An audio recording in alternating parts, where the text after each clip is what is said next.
Hi, it's John Williams here at MIT. So let's take a look at JSON this morning.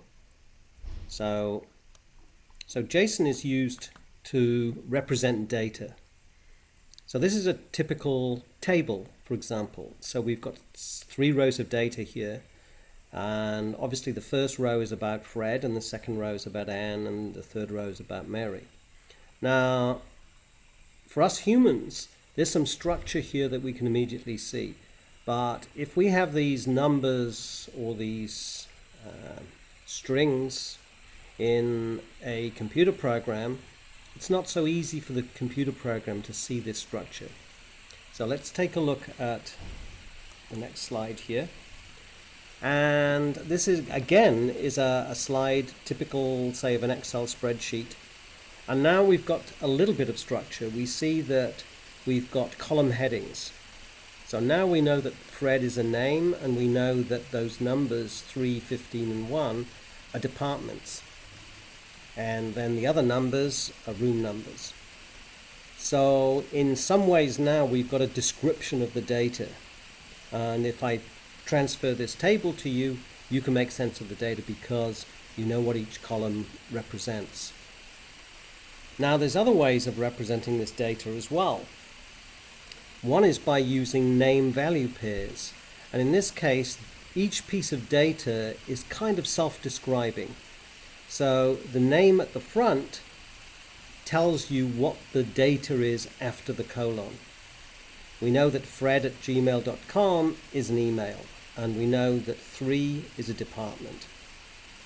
So we have some information here that allows us to understand this data, and if any of this data is broken apart, I still can tell, for example, that 3 belongs to a department, that each of these boxes is split apart, for example.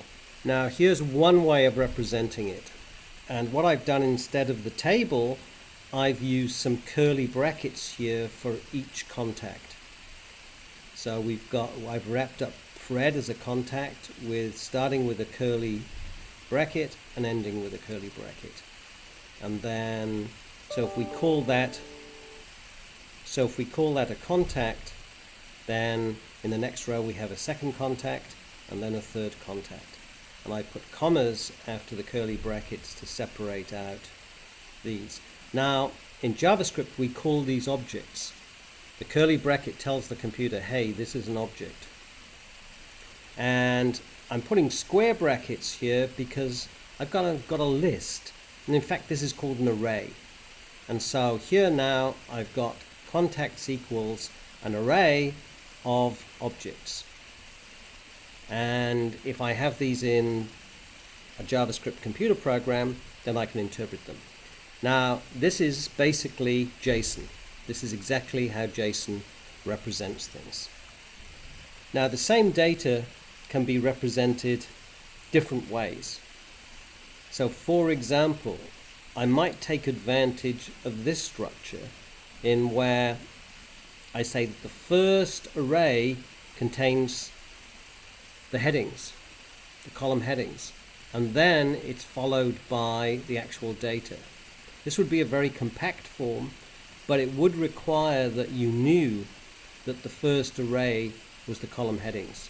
But we'll see that Google Charts uses this data structure. So I want you to rewrite that data as an array of arrays. Okay, we'll do that in class. Now for exercise number 2, I want you to construct the contacts data in the Chrome console as an array of arrays. Okay, so just like we did before. But then I want you to loop over that and print out for each contact the email address. So we need to know how to navigate this data, this JSON. Second time, I want you to write out the same data as an array of objects and then loop over each contact and print out the email address. Okay, that's all for now.